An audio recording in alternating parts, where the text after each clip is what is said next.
I just read Tales of Suspense number 45 from September of 1963.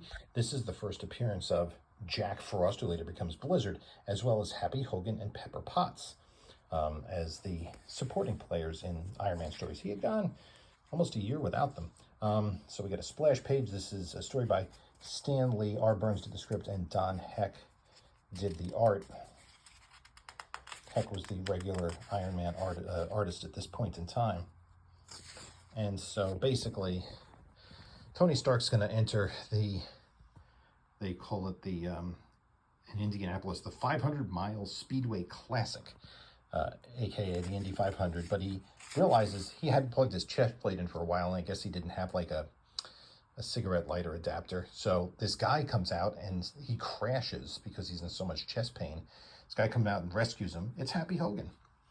And so he says, just take me to a motel, so don't ask questions. Now, in the meantime, look at this awesome full-page advertisement for Avengers #1. It's great to have, flip through a book from this era. So anyway, he explains he was a really bad boxer, and they called him Happy because he never smiled.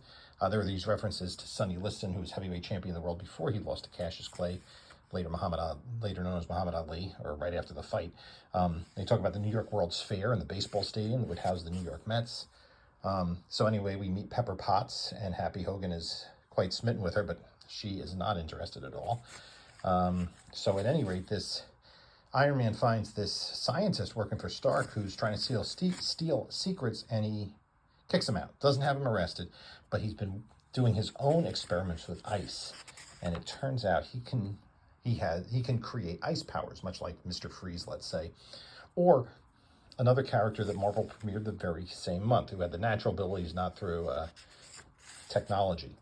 At any rate, he freezes things, and he freezes Happy, and, no surprise, Iron Man saves the day. He would come back, like I said, as Blizzard, but also we see a hint of X-Men #1, which of course has Iceman Bobby Drake. We do only have one backup. At this point, the Iron Man story is a little bit longer. We have this backup by Stan Lee and Larry Lieber. And Matt Fox, I really like the detail in the inks, the cross-hatching that Matt Fox does. So this guy gets visited by an alien and is told 20 years in the future he's going to be rich, and it's going to be ironic for one of these sci-fi backup stories that are still in Tales of Suspense at this point. The Watcher would take over the backup feature shortly thereafter.